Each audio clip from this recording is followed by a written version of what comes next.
Capítulo 3. As cartas de ninguém. A fuga da jiboia brasileira rendeu a Harry o seu castigo mais longo. Na altura em que lhe permitiram sair do armário, as férias de verão já haviam começado e Duda já quebrara a nova filmadora, acidentara o aeromodelo e, na primeira vez que andara na bicicleta de corrida, derrubara a velha senhora Fig quando ela atravessava a rua dos alfeneiros de muletas. Harry ficou contente que as aulas tivessem acabado, mas não conseguia escapar da turma de Duda, que visitava a casa todo dia. Pedro, Dennis, Malcolm e Gordon eram todos grandes e burros, mas como Duda era o maior e o mais burro do bando, era o líder. Os demais ficavam bastante felizes de participar do esporte favorito de Duda, perseguir Harry. Por esta razão, Harry passava a maior parte do tempo possível fora de casa, perambulando e pensando no fim das férias, no qual conseguia vislumbrar um raiozinho de esperança. Quando setembro chegasse, ele iria para a escola secundária e, pela primeira vez na vida, não estaria em companhia de Duda. Duda tinha uma vaga na antiga escola de tio Walter, Smeltings. Pedro ia para lá também. Harry, por outro lado, ia para a escola secundária local. Duda achava muita graça nisso. Eles metem a cabeça dos garotos no vaso sanitário no primeiro dia de escola, contou ele a Harry. Quer ir lá em cima praticar? Não, obrigado, respondeu Harry. O coitado do vaso nunca recebeu nada tão horrível quanto a sua cabeça, é capaz de passar mal. E correu antes que Duda conseguisse entender o que dissera. Certo dia de julho, tia Petúnia levou Duda a Londres para comprar o uniforme da Smeltings e deixou Harry com a senhora Fig. A senhora Fig não estava tão ruim quanto de costume. Afinal, fraturara a perna porque tropeçara em um dos gatos e não parecia gostar tanto deles quanto antes. Deixou Harry assistir à televisão e lhe deu um pedaço de bolo de chocolate que pelo gosto parecia ter muitos anos. Naquela noite, Duda desfilou para a família reunida na sala de estar vestindo o uniforme novo da Smeltings. Os alunos da Smeltings usavam casaca marrom avermelhada, calções cor de laranja e chapéus de palha. Carregavam também bengalas nodosas, que usavam para bater uns nos outros quando os professores não estavam olhando. Isto era considerado um bom treinamento para o futuro. Ao contemplar Duda nos calções laranja novos, tio Walter disse com a voz embargada que aquele era o momento de maior orgulho em sua vida. Tia Petúnia rompeu em lágrimas e disse que não podia acreditar que era o seu Dudinha, estava tão bonito e adulto. Harry não confiou no que poderia dizer. Achou que duas de suas costelas talvez já tivessem partido só com esforço para não rir. Havia um cheiro horrível na cozinha na manhã seguinte, quando Harry entrou para o café da manhã. Parecia vir de uma panela de metal dentro da pia. Ele se aproximou para espiar. A tina aparentemente estava cheia de trapos sujos que boiavam na água cinzenta. "O que é isso?" perguntou a tia Petúnia. Os lábios dela se contraíram como costumavam fazer quando ele se atrevia a fazer uma pergunta. "O seu uniforme novo de escola", respondeu. Harry espiou para dentro da tina outra vez. "Ah", comentou, "eu não sabia que tinha que ser tão molhado." "Não seja idiota", retorquiu tia Petúnia com rispidez. "Estou tingindo de cinza umas roupas velhas de Duda para você. Vão ficar iguaizinhas às dos outros quando eu terminar." Harry tinha sérias dúvidas, mas achou melhor não discutir. Sentou-se à mesa e tentou pensar na aparência que teria no primeiro dia de aula, como se estivesse usando retalhos de pele de elefante velho, provavelmente. Duda e tio Walter entraram ambos com os narizes franzidos por causa do cheiro do novo uniforme de Harry. Tio Walter abriu o jornal como sempre fazia e Duda bateu na mesa com a bengala da Smeltings, que ele carregava para todo lado. Ouviram o clique da portinhola para cartas e o som da correspondência caindo no capacho da porta. "Apanhe o correio, Duda", disse tio Walter por trás do jornal. "Mande o Harry apanhar." "Apanhe o correio, Harry." "Mande o Duda apanhar." "Cutuque ele com a bengala da Smeltings, Duda." Harry se esquivou da bengala da Smeltings e foi apanhar o correio. Havia 3 coisas no capacho. Um postal da irmã do tio Walter, Guida, que estava passando férias na ilha de Vigt, um envelope pardo que parecia uma conta e uma carta para Harry. Harry apanhou-a e ficou olhando, o coração vibrando como um elástico gigante. Ninguém, jamais, em toda sua vida, lhe escrevera. Quem escreveria? Ele não tinha amigos, nem outros parentes, não era sócio da biblioteca, de modo que jamais receberá sequer os bilhetes grosseiros pedindo a devolução de livros. Contudo, ali estava, uma carta, endereçada tão claramente que não podia haver engano. Sr. Harry Potter, o armário sob escada, Rua dos Alfeneiros 4, Little Virgin Surrey. O envelope era grosso e pesado, feito de pergaminho amarelado e endereçado com tinta verde esmeralda. Não havia selo. Quando virou o envelope, com a mão trêmula, Harry viu um lacre de cera púrpura com um brasão, um leão, uma águia, um texugo e uma cobra circulando uma grande letra H. Anda depressa, moleque! Gritou o tio Walter da cozinha. Fazendo o quê? Procurando cartas-bombas. E riu da própria piada. Harry voltou à cozinha, ainda de olhos fixos na carta. Entregou a conta e o postal ao tio Walter, sentou-se e começou a abrir lentamente o envelope amarelo. Tio Walter rasgou o envelope da conta, deu um bufo de desdém e virou o postal. Guida está doente, informou a tia Petúnia. Comeu um marisco suspeito. Pai! Exclamou Duda de repente. Pai, Harry recebeu uma carta. Harry ia desdobrar a carta, escrita no mesmo pergaminho que o envelope, quando tio Walter arrancou-a de sua mão. É minha! Disse Harry, tentando recuperá-la. Quem iria escrever para você? Zombou tio Walter, sacudindo a carta com uma das mãos para desdobrá-la e percorrendo com o olhar. Seu rosto passou de vermelho para verde mais rápido que um sinal de tráfego. E não parou ai. Segundos depois ficou branco acinzentado, cor de mingau de aveia velho. Petúnia. Ofegou. Duda tentou agarrar a carta para lê-la, mas tio Walter segurou-a no alto fora do seu alcance. Tia Petúnia apanhou-a cheia de curiosidade, leu a primeira linha. Por um instante pareceu que ela talvez fosse desmaiar. Levou as duas mãos à garganta e produziu ruído de engasgo. Walter! Ah, meu Deus! Walter! Eles se encararam parecendo ter esquecido que Harry e Duda continuavam na cozinha. Duda não estava acostumado a ser desprezado. Deu uma bengalada forte na cabeça do pai. Quero ler esta carta. Falou alto. Quero lê-la, disse Harry furioso. Porque é minha. Saiam, os dois, ordenou com voz rouca tio Walter, enfiando a carta no envelope. Harry não se mexeu. Quero minha carta. Gritou. Me deixa ver. Exigiu Duda. Fora. Berrou tio Walter, e agarrando os dois, Harry e Duda, pelo cangote atirou-os no corredor e bateu à porta da cozinha. Harry e Duda na mesma hora tiveram uma briga furiosa, mas silenciosa, para saber quem ia escutar a fechadura. Duda ganhou, por isso Harry, os óculos pendurados em uma orelha, deitou-se de barriga no chão para escutar pela fresta entre a porta e o chão. Walter, disse tia Petúnia com voz trêmula, olhe só o endereço. Como é que eles poderiam saber onde ele dorme? Você acha que estão vigiando a casa? Vigiando, espionando, talvez nos seguindo, murmurou tio Walter enlouquecido. Harry via os sapatos pretos lustrosos do tio Walter andando para cá e para lá na cozinha. Não, disse ele decidido. Não, vamos ignorá-la. Se não receberem uma resposta. É o melhor. Não vamos fazer nada. Mas não vou ter um deles em casa, Petúnia. Nós não juramos quando recebemos que íamos acabar com aquela bobagem perigosa. Aquela noite, quando voltou do trabalho, tio Walter fez uma coisa que nunca fizera antes. Visitou Harry no armário. Cadê minha carta? Perguntou Harry, no instante em que tio Walter se espremeu pela porta. Quem me escreveu? Ninguém. Endereçaram a você por engano, disse tio Walter secamente. Queimei a carta. Não foi um engano, retrucou Harry com raiva. Tinha o endereço do meu armário. Calado! Gritou tio Walter e algumas aranhas caíram do teto.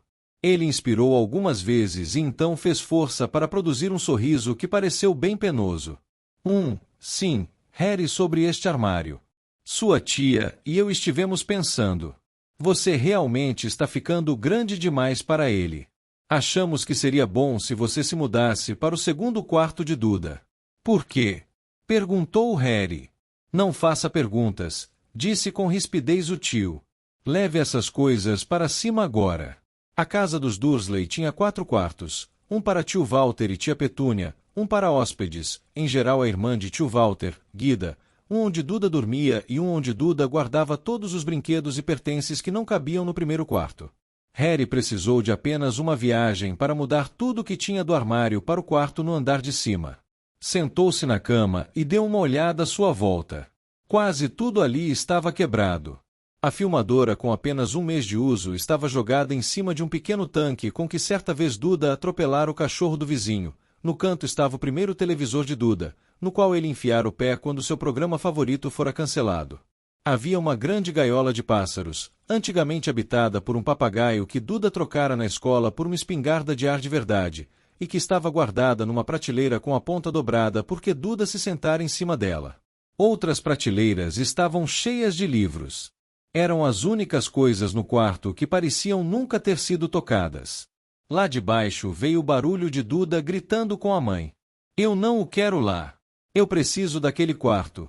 Mande-o sair. Harry suspirou e se esticou na cama. Ontem ele teria dado qualquer coisa para estar ali. Hoje, preferia estar no seu armário com aquela carta do que ali em cima sem ela. Na manhã seguinte, no café, todos estavam muito quietos. Duda estava em estado de choque.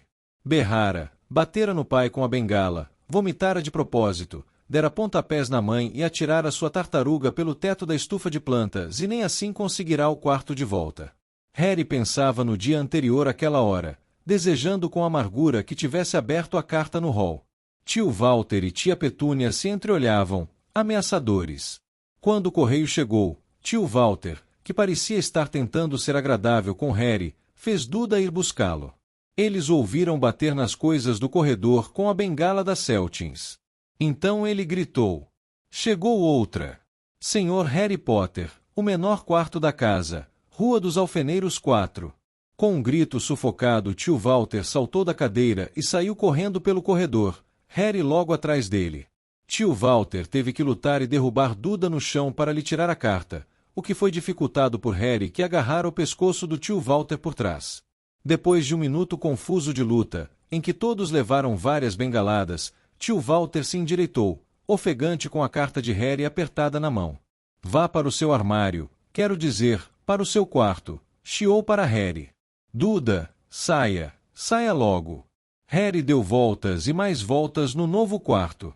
Alguém sabia que ele se mudará do armário e parecia saber que ele não receberá a primeira carta. Isto significava com certeza que ia tentar outra. Outra vez. E desta vez ele tomaria providências para que desse certo. Tinha um plano. O despertador consertado tocou às 6 horas na manhã seguinte. Harry desligou depressa e se vestiu em silêncio. Não podia acordar os Dursley. Desceu as escadas sorrateiro sem acender nenhuma luz. Ia esperar pelo carteiro na esquina da Rua dos Alfeneiros e receber primeiro as cartas endereçadas ao número 4. Seu coração batia com força quando atravessou sem ruído o corredor escuro até a porta de entrada. Harry deu um salto no ar, pisara em alguma coisa grande e mole no capacho, uma coisa viva. As luzes se acenderam no primeiro andar e, para seu horror, Harry percebeu que a coisa grande e mole tinha a cara do tio Walter. Estava dormindo junto à porta de entrada em um saco de dormir para impedir que Harry fizesse exatamente o que estava tentando fazer. Gritou com Harry quase meia hora e depois lhe disse para ir preparar uma xícara de chá. Harry foi para a cozinha. Arrastando os pés, infeliz, e quando conseguiu voltar, o correio tinha sido entregue, bem no colo de tio Walter. Harry viu 3 cartas endereçadas em tinta verde. Tio Walter não foi trabalhar naquele dia. Ficou em casa e pregou a portinhola para cartas. Entende, explicou a tia Petúnia por entre os lábios cheios de pregos. Se eles não puderem entregar então terão de desistir. Não tenho muita certeza de que isto vai dar certo, Walter. Ah, a cabeça dessa gente funciona de maneira estranha. Petúnia, eles não são como você e eu, disse tio Walter tentando bater um prego com um pedaço de bolo de frutas que tia Petúnia acabará de lhe trazer. Na sexta-feira chegaram nada menos que 12 cartas para Harry. Como não passavam pela portinhola da correspondência, tinham sido empurradas por baixo da porta, metidas pelos lados e algumas até forçadas pela janelinha do banheiro no térreo. Tio Walter ficou em casa de novo. Depois de queimar todas, Apanhou martelo e pregos e fechou com tábuas as frestas das portas da frente e dos fundos, de modo que ninguém podia sair. Cantarolou pé ante pé no campo de tulipas enquanto trabalhava, e se assustava com qualquer ruído. No sábado as coisas começaram a fugir ao seu controle. 24 cartas acabaram entrando em casa enrolada e escondida em 2 dúzias de ovos que o leiteiro, muito confuso, entregará à tia Petúnia pela janela da sala de estar. Enquanto tio Walter dava telefonemas furiosos para o correio e a leiteria tentando encontrar alguém a quem se queixar, tia Petúnia picava as cartas no processador de alimentos. Mas quem é que quer falar tanto assim com você? Duda perguntou espantado a Harry. Na manhã do domingo, tio Walter sentou-se à mesa do café parecendo cansado e um tanto doente, mas feliz. Não tem correio aos domingos, lembrou a todos, contente passando geleia nos jornais, nada de cartas idiotas hoje. Alguma coisa desceu chiando pela chaminé do fogão enquanto ele falava e bateu com força em sua nuca. No instante seguinte, 30 ou 40 cartas saíram velozes da lareira como se fossem tiros. Os Dursley se abaixaram, mas Harry deu um salto no ar para apanhar uma. Fora! Fora! Depois que tia Petúnia e Duda tinham corrido para fora protegendo o rosto com os braços, tio Walter bateu à porta. Eles podiam ouvir as cartas disparando para dentro da cozinha, ricocheteando nas paredes e no chão. Já chega, disse tio Walter, tentando falar com calma, mas ao mesmo tempo, arrancando tufos de pelos dos bigodes. Quero vocês aqui de volta em 5 minutos prontos para sair. Vamos viajar. Ponham apenas algumas roupas nas malas. Não quero discussão. Ele parecia tão perigoso com metade dos bigodes arrancados que ninguém se atreveu a discutir. 10 minutos depois eles tinham retirado as tábuas para passar nas portas e estavam no carro, correndo em direção à estrada. Duda fungava no banco traseiro. O pai tinha lhe dado um tapa na cabeça por atrasá-los, tentando empacotar a televisão, o vídeo e o computador na mochila esportiva. Eles viajaram no carro. E viajaram. Nem tia Petúnia se atrevia a perguntar aonde iam. De vez em quando tio Walter fazia uma curva fechada e seguia na direção oposta por algum tempo. Para despistá-los. Despistá-los. Resmungava sempre que fazia isso. Não pararam para comer nem beber o dia inteiro. Quando a noite caiu, Duda estava uivando. Nunca tiveram um dia tão ruim na vida. Estava com fome. Sentia falta dos 5 programas de televisão que queria assistir e nunca levará tanto tempo sem explodir um alienígena no computador. Tio Walter parou finalmente à porta de um hotel de aspecto sombrio na periferia de uma grande cidade. Duda e Harry dividiram um quarto com 2 camas iguais e lençóis úmidos que cheiravam a mofo. Duda roncou, mas Harry ficou acordado, sentado no peitoral da janela, espiando as luzes dos carros que passavam enquanto pensava. Comeram cereal velho e torradas com tomates enlatados frios no café da manhã do dia seguinte. Tinham acabado de comer quando a proprietária do hotel aproximou-se da mesa. Com licença, mas um dos senhores é o senhor Harry Potter. É que eu tenho umas 100 dessas na recepção. E ergueu uma carta para eles poderem ler o endereço em tinta verde. Senhor Harry Potter, quarto 17, Highview Hotel, Coqueurt. Harry tentou pegar a carta, mas tio Walter afastou sua mão. A mulher ficou olhando. Eu recebo as cartas, disse tio Walter, levantando-se depressa e seguindo a mulher que se retirava do salão de refeições. Não seria melhor simplesmente irmos para casa, querido? Tia Petúnia sugeriu timidamente horas depois, mas tio Walter não parecia ouvi-la. Exatamente o que andava procurando ninguém sabia. Ele os levou até o meio de uma floresta, desceu do carro, espiou à volta, sacudiu a cabeça, tornou a embarcar no carro e partiram outra vez. A mesma coisa aconteceu no meio de um campo arado, no meio de uma ponte pêncil e no alto de um edifício garagem. Papai enlouqueceu, não foi? Duda perguntou, cansado, a tia Petúnia no fim daquela tarde. Tio Walter estacionara no litoral, passara a chave no carro com todos dentro e desaparecera. Começou a chover. Grandes gotas batiam no teto do carro. Duda choramingou. É segunda-feira, falou a mãe. O grande Humberto vai se apresentar hoje à noite. Quero estar em algum lugar que tenha televisão. Segunda-feira. Isto lembrou a Harry uma coisa. Se era segunda-feira e, em geral, podia-se confiar que Duda soubesse os dias da semana, por causa da televisão, então o dia seguinte, terça-feira, era o 11º aniversário de Harry. Naturalmente seus aniversários não eram lá muito divertidos. No ano anterior, os Dursley tinham-lhe dado um cabide e um par de meias velhas do tio Walter. Ainda assim, não se fazia 11 anos todos os dias. Tio Walter voltou sorrindo. Carregava um pacote comprido e fino e não respondeu a tia Petúnia quando ela perguntou o que comprará. Encontrei o lugar perfeito. Falou. Vamos. Saiam todos. Fazia muito frio do lado de fora do carro. Tio Walter apontou para o que parecia ser um grande rochedo no meio do mar. Encarrapitado no alto do rochedo havia o casebre mais miserável que se pode imaginar. Uma coisa era certa, ali não havia televisão. Estão anunciando uma tempestade para hoje, disse tio Walter alegre, batendo palmas. E este senhor teve a bondade de concordar em nos emprestar seu barco. Um homem desdentado vinha descansadamente em direção a eles, e apontava com um sorriso muito maldoso para um barco a remos velho que subia e descia nas águas cinza-grafite lá embaixo. Já comprei algumas rações para nós, disse tio Walter, portanto, todos a bordo. Fazia muito frio no barco. Salpicos de água gelada do mar escorriam pelos pescoços dele e um vento cortante fustigava seus rostos. Depois do que pareceram horas, eles chegaram ao rochedo, onde tio Walter, escorregando, levou-os até a casa em ruínas. O interior era horrível, cheirava a algas marinhas, o vento assobiava pelas frestas nas paredes de tábuas e a lareira estava úmida e vazia. Havia apenas 2 quartos. Afinal, as rações de tio Walter eram uma embalagem de cereal para cada um e 4 bananas. Ele tentou acender a lareira, mas a embalagem de cereal apenas fumegou e carbonizou.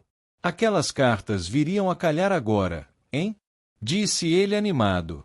Estava de muito bom humor. Obviamente achava que ninguém teria chance de alcançá-lo ali, durante uma tempestade, para entregar cartas. Harry concordava intimamente, embora este pensamento não animasse nem um pouco. Quando a noite caiu, a tempestade prometida desabou ao redor deles. A espuma das altas ondas chapinhava nas paredes do casebre e um vento ameaçador sacudia as janelas imundas. Tia Petúnia encontrou uns cobertores mofados no segundo quarto e preparou uma cama para Duda ao sofá comido pelas traças.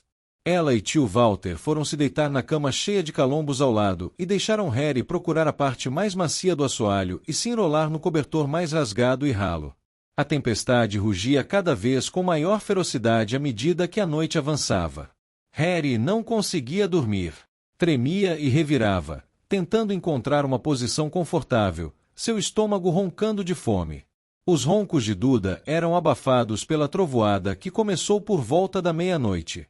O mostrador luminoso do relógio de Duda, que estava pendurado para fora do sofá em seu pulso gordo, informava Harry que dentro de 10 minutos ele completaria 11 anos. Deitado, ele viu seu aniversário se aproximar, perguntando-se se os Dursley se lembrariam, perguntando-se onde estaria o remetente das cartas agora. Faltavam 5 minutos. Harry ouviu alguma coisa estalar lá fora. Desejou que o teto não caísse, embora quem sabe conseguisse se esquentar se isto acontecesse. 4 minutos. Talvez a casa na Rua dos Alfeneiros estivesse tão abarrotada de cartas que quando voltasse ele pudesse surrupiar uma. 3 minutos. Seria o mar batendo tão forte na rocha? E faltavam 2 minutos. Que barulho esquisito de trituração era aquele? Será que a rocha estava se desintegrando no mar? Mais 1 minuto e ele completaria 11 anos. 30 segundos. 20. 10. 9. Talvez acordasse Duda, só para aborrecê-lo. 3. 2. 1. O casebre todo estremeceu e Harry sentou-se reto, arregalando os olhos para a porta. Havia alguém lá fora, que batia querendo entrar.